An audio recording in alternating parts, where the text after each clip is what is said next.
ठीक एक साल पहले पूरे देश ने कोरोना वॉरियर्स को ऐसे याद किया था।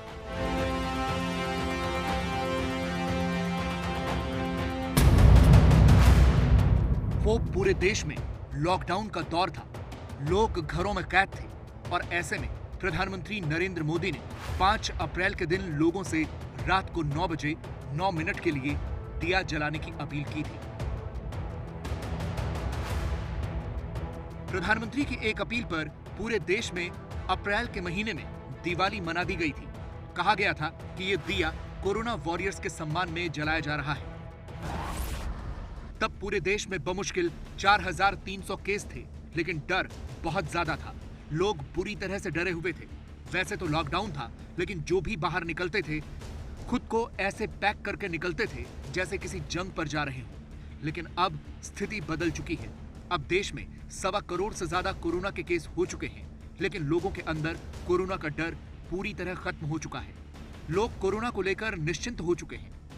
इस बार होली पर हम लोगों को लगातार आगाह कर रहे थे। सरकार भी लगातार कह रही थी कि दूसरी लहर है, इसलिए बचकर रहना, लेकिन किसी ने सुना नहीं तो होली की ऐसी तस्वीरें नहीं आती। अब होली पर की गई इन लापरवाहियों का नतीजा सामने आने लगा है। आज भारत में कोरोना ने वर्ल्ड रिकॉर्ड बना दिया है। भारत में कोरोना के एक दिन में 1,03,558 केस आए हैं, जो दुनिया में सबसे ज्यादा है।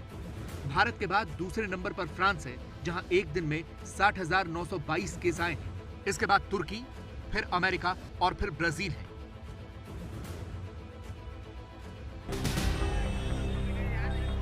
भारत में कोरोना के केसेस ने अपने सारे पुराने रिकॉर्ड तोड़ दिए हैं। इन आंकड़ों को गौर से देखिए और कोरोना की इस तूफानी रफ्तार को देखकर कुछ डरिए। लापरवाह मत बनिए, क्योंकि दूसरी लहर पहली से बहुत ज्यादा खतरनाक है। हम तो लगातार कह ही रहे हैं, इसका एक और सबूत देखिए। पहली लहर में 11 जून 2020 को एक दिन में 9,996 केस आए थे। पहली लहर की पीक 17 सितंबर 2020 को आई थी, जब एक दिन में सबसे ज्यादा 97,894 केस आए थे। यानी कोरोना के नए मामलों को 4 अंकों से 5 अंकों तक पहुंचने में 99 दिन लगे थे। अब जरा दूसरी लहर को देखिए। यहां 9 फरवरी 2021 को 9,121 केस आए थे। आज 5 अप्रैल को 1,03,558 नए केस हैं। सिर्फ 55 दिनों में ही नए केस 4 अंकों से 6 अंकों तक चले गए। देश में कोरोना की दूसरी लहर ज्यादा खतरनाक होती जा रही है। इसका अंदाजा इसी बात से लग जाता है कि पिछले 24 घंटे के दौरान 1 लाख से ज्यादा संक्रमित मरीजों की संख्या सामने आ चुकी है। इतना ही नहीं, देश में कुल एक्टिव मरीजों की संख्या भी 7 लाख के पार पहुंच चुकी है। वहीं पिछले 24 घंटे में कुल संक्रमित एक्टिव मरीजों की संख्या 50,000 से ज्यादा बढ़ चुकी है। देश में फिलहाल 7,41,830 एक्टिव केस है, यानी इतने लोगों का इलाज चल रहा है। यह आंकड़ा एक महीने पहले यानी 5 मार्च के एक्टिव केस के आंकड़े से 4 गुना से भी ज्यादा है। 5 मार्च को देश में 1,81,997 एक्टिव केस थे। पिछले एक महीने में देश में 7,548 लोगों की जान भी गई है। डराने वाली बात यह है कि कोरोना की इस दूसरी लहर का पीक आने में अभी 10 से 15 दिनों का और समय लग सकता है। ऐसा दावा IIT कानपुर ने अपनी एक रिपोर्ट में किया है। 8 राज्यों में हालात सबसे ज्यादा खराब हैं। ये 8 राज्य ऐसे हैं जो आने वाले दिनों में पूरे भारत के लिए परेशानी का सबब बन सकते हैं। सबसे ज्यादा संक्रमण वाले राज्यों में सबसे ऊपर है महाराष्ट्र, जहां 57,074 नए केस आए हैं। दूसरे नंबर पर छत्तीसगढ़ है, जहां एक दिन में 5,250 केस आए हैं। 4,553 केस के साथ तीसरे नंबर पर कर्नाटक है। चौथे नंबर पर उत्तर प्रदेश है, जहां 4,136 केस हैं। 5वें नंबर पर दिल्ली, 6ठे नंबर पर तमिलनाडु, 7वें पर मध्य प्रदेश और 8वें नंबर पर पंजाब है। इन 8 राज्यों में देश के कुल संक्रमण के करीब 82% केस हैं।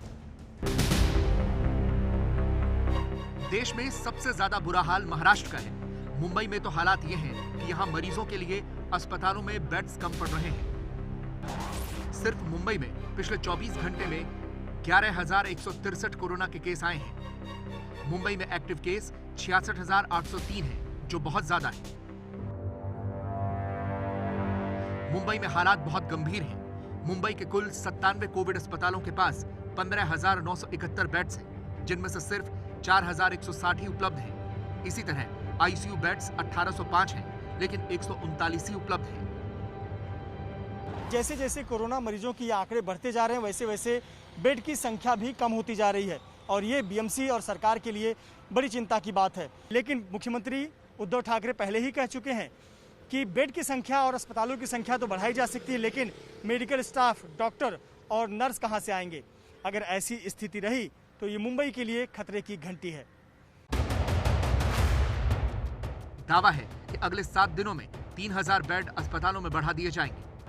कि हमारा बेड बढ़ाने की कोशिश चालू की गई है, हमने बढ़ाने की काम चालू किया है। 400 आईसीयू बेड और चाहिए करके हमने ये किया है। ज़्यादा से ज़्यादा CCC 2 में भी हमारा बेड की संख्या हम बढ़ा रहे हैं।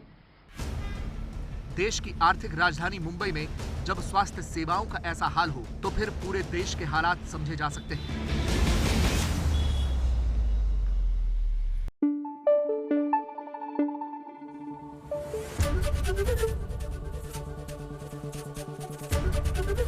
ABP न्यूज आपको रखे आगे।